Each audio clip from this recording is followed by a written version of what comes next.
بسم اللہ الرحمن الرحیم۔ السلام علیکم ناظرین، میرا نام معید جعفری ہے۔ ویڈیو دیکھنے کے بعد چینل کو سبسکرائب کرنا اور بیل آئیکن کو ہٹ کرنا مت بھولیے گا۔ آج اس بڑی خبر کے بارے میں ہم بات کرنے جا رہے ہیں۔ وہ حکومت پاکستان کا وہ اقدام ہے جس کے تحت انہوں نے تحریک لبیک پاکستان کو قلعدم قرار دے دیا۔ اس ویڈیو میں ہم آپ کے ساتھ یہ شیئر کریں گے کہ کس طرح سے یہ اقدام وزیر اعظم پاکستان عمران خان کا ایک اور بہت بڑا یو ٹرن ہے۔ ہم آپ کے ساتھ یہ شیئر کریں گے کہ کسی بھی جماعت یا گروہ کو قلعدم قرار دینے کا مطلب کیا ہوتا ہے، اس سے اس کی صحت پر کیا اثر ہوتا ہے۔ ہم آپ سے اس بارے میں بات کریں گے، آپ کو یہ بتائیں گے کہ کیسے یہ اقدام جو ہے یہ پاکستان کے حق میں جا سکتا ہے اور پاکستان کے خلاف جا سکتا ہے، اور اینڈ میں ہم آپ سے بات کریں گے کہ معاملات کو بہتر طور پر کس طرح سے سلجھایا جا سکتا تھا۔ تو بات شروع کرتے ہیں کہ عمران خان، جن کو آپ اور میں اب ماشاءاللہ سے وہ کہتے ہیں کہ ان کی 22 سے 25 سال کی جدوجہد ہے، یہ وہی عمران خان ہیں جن کا یہ نظریہ تھا کہ پاکستان میں موجود تمام گروہ، پاکستانیوں کا کوئی بھی گروہ یا کوئی بھی جماعت جو ہے اسے قومی دھارے میں شامل کرنا چاہیے۔ یہ وہی عمران خان ہیں جو کہتے تھے کہ طالبان سے بات چیت کرنی چاہیے، ان کو قومی دھارے میں شامل کرنا چاہیے۔ اس حد تک اس بات پر وہ بضد تھے کہ انہوں نے یہ خطرہ بھی مولا کہ دنیا نے، پاکستانیوں نے، پاکستان کی اپوزیشن جماعتوں نے انہیں طالبان خان تک کہا، مگر انہوں نے اس کی پرواہ کیے بغیر اپنا یہ نظریہ رکھا کہ ہمیں کسی بھی جماعت کو، کسی بھی گروہ کو دیوار سے نہیں لگانا، کیونکہ آپ جب کسی گروہ کو دیوار سے لگاتے ہیں تو ان کے اپنے اندر جو ہے وہ انتہا پسند جو سوچ ہے وہ پروان چڑھتی ہے۔ یہ میرا نہیں، یہ عمران خان صاحب کا نظریہ تھا۔ مگر آج عمران خان صاحب نے اپنے اس نظریے کو تہ و تیغ کر کے، آج عمران خان صاحب نے جب وہ اپوزیشن میں نہیں حکومت میں ہیں اور ان کے پاس یہ اختیار ہے کہ وہ اپنے نظریات کو امپلیمنٹ کریں، وہ ان باتوں کو عملی جامہ پہنائے جس کا ذکر اور جس کی ترویج وہ اپوزیشن میں رہتے ہوئے کیا کرتے تھے۔ مگر آج عمران خان نے اس کے بالکل برعکس ایک بڑا یو ٹرن لیتے ہوئے ایک ایسی جماعت، یاد رکھیے، جو عسکریت پسند نہیں ہے، ایک ایسی جماعت جو قومی دھارے میں پہلے سے ہی شامل ہے، ایک ایسی جماعت جو الیکشن بھی لڑ چکی ہے، اس کو قلعدم قرار دے کر قومی دھارے سے نکال باہر کیا۔ کسی بھی جماعت کو قلعدم قرار دینے سے اس کی صحت پر کیا اثر پڑتا ہے، یہ آپ سے بات کرتے ہیں۔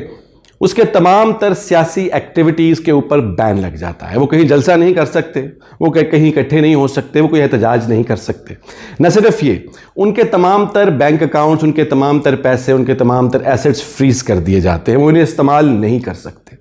ان کی جو قیادت ہے اس کا بھی پاکستان سے باہر شہروں کے اندر بھی کئی کیسز میں چلنے پھرنے پر بھی جو ہے وہ حکومت کی نظر اور حکومت کا وہ جو ہوتا ہے اختیار آ جاتا ہے۔ اس کے علاوہ وہ اپنی جماعت کے اندر بھی کوئی ایکٹیویٹی، کوئی اپنی میٹنگز، اس طرح کے معاملات جو ہے وہ بھی نہیں کر سکتے۔ تو بنیادی طور پر مکمل طور پر پیرالائز ہو کر، فالج زدہ وہ جماعت جو ہے ایک قسم کی ختم کر دی جاتی ہے۔ اس سب کا پاکستان کے اوپر کیا اثر ہو؟ تحریک لبیک پاکستان، اس بات سے میں بھی آپ کے ساتھ، اور جس طرح کہ کسی بھی پاکستانی کے دل میں اس وقت درد ہے، جس طرح سے پاکستان کی پولیس کے اہلکار شہید ہوئے، جو ویڈیوز آپ اور میں دیکھتے ہیں، انتہائی دل خراش مناظر ہیں، اور میں ان کی شدید مذمت کرتا ہوں جس طرح سے پاکستان کی پولیس کے اہلکاروں کے ساتھ سلوک کیا گیا پاکستان کی سڑکوں پر۔ مگر اس سے پہلے جو ہوا وہ بھی ہم جانتے ہیں، اس کی بھی کوئی جسٹیفیکیشن نہیں، اس کی بھی کوئی جسٹیفیکیشن نہیں۔ میں اس بات کے 100% ساتھ ہوں کہ جن تمام لوگوں نے، کیونکہ ان سب کے چہرے ان ویڈیوز میں نمایاں ہیں، جن تمام لوگوں نے یہ سب کچھ کیا، ان کو کیفر کردار تک پہنچانا چاہیے، ان کو اس سب کی سزا ملنی چاہیے۔ مگر اس جماعت کو جو پہلے سے ہی قومی دھارے کا حصہ ہے، جس کی عمران خان صاحب حمایت کرتے رہے ہیں، اس کو قلعدم قرار دینے سے کیا ہوگا؟ کسی بھی جماعت کو، کسی بھی گروہ کو قلعدم جو ہے وہ قرار دینے سے کیا ہوتا ہے؟ وہ اپنی تمام ایسٹ سے، اپنی تمام سیاسی ایکٹیویٹی سے کٹ کے رہ جاتے ہیں، ان میں فرسٹریشن بڑھتی ہے۔ اور یاد رہے کہ یہ بریلوی فقہ کی جماعت ہے جو پاکستان میں آبادی کی ایک میجورٹی ہے۔ پاکستان میں جو میجورٹی فقہ ہے وہ بریلوی فقہ ہے، تو یہ ان کی جماعت ہے۔ تو جب آپ ایک اتنے بڑے فیکشن کی ریپرزینٹیٹیو جماعت کو قلعدم قرار دیں گے تو ان میں فرسٹریشن بڑھے گی، وہ دیوار سے لگیں گے، ان کی مدد کے لیے، ان کو اپنی آواز سنانے کے لیے، ان کو اپنے معاملات کو آگے بڑھانے کے لیے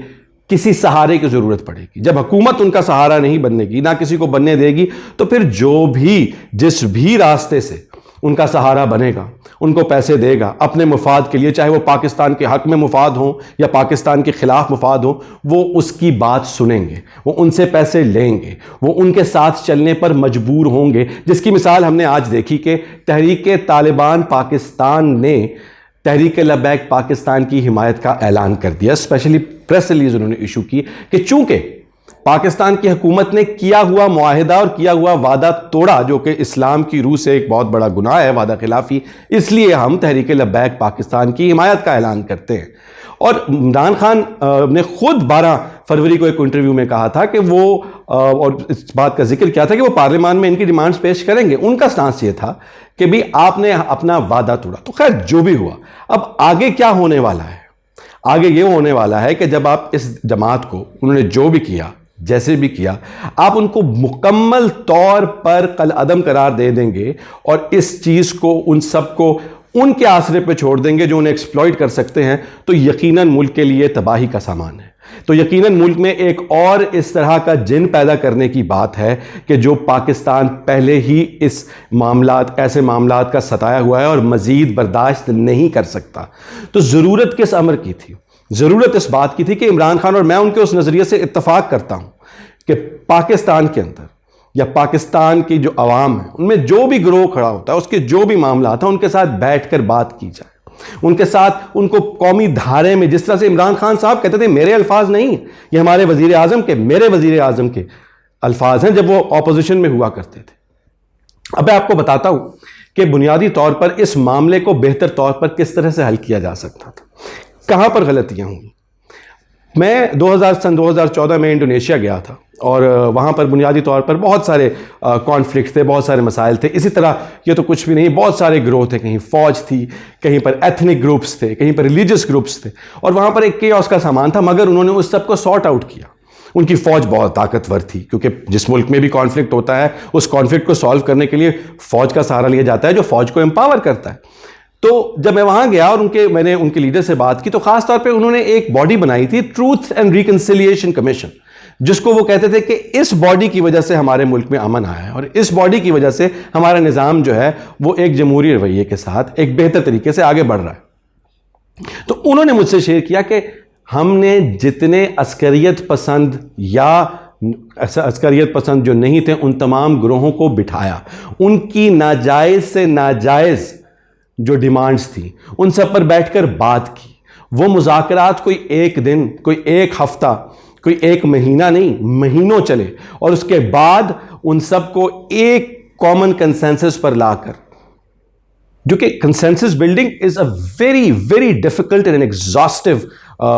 پریکٹس، کیونکہ جس طرح سے آپ سمجھتے ہیں کسی جادو کی چھڑی سے ہو جائے گا، ایسے نہیں ہوا کرتا۔ اس کے لیے محنت کی ضرورت ہے۔ اس کے لیے عمران خان صاحب کی حکومت کو چاہیے تھا کہ جب اعلان کیا تھا سعد نے، تو اس کو گرفتار کر کے اٹھانے کی بجائے ان کے ساتھ مزید مذاکرات کرتے، ایک درمیانی راستہ نکالتے۔ پارلیمنٹ میں وہ پیش کرنے کے بعد آپ نے خود وعدہ کیا تھا، آپ بیک فٹ پر تھے، اب آپ کہتے ہیں کہ کوئی مجھے پش نہیں کر سکتا۔ آپ نے اپنی زبان سے کہا ہوا ہے، آپ ان کے ساتھ بیٹھتے، آپ ان کو کسی طرح سے، کہنا بڑا آسان ہے کہ جی آپ ان کے ساتھ بیٹھے، وہ آپ کی بات سننے کو تیار نہیں، ایسے نہیں ہوتا۔ مذاکرات جو ہوتے ہیں، نیگوسیشنز کے پاس، گورنمنٹ کے پاس بھی اور دوسرے گروپ کے پاس بھی بہت سارے ٹریڈ آفس ہوتے ہیں جو بات کی جاتی ہے۔ تو اس طریقے سے آپ اس سارے کیوس کو اوائڈ کر سکتے تھے۔ جون میں فاٹف کی بھی میٹنگ آ رہی ہے، کیا بات کریں گے آپ وہاں پر؟ آپ کے ملک کے اندر تقریباً خانہ جنگی کا سا سما ہے، آپ نے ایک اور کالعدم جماعت کریٹ کر دی ہے، آپ ملک کو کس ڈائریکشن میں لے کے جا رہے ہیں؟ تو پاکستان کی حکومت کو،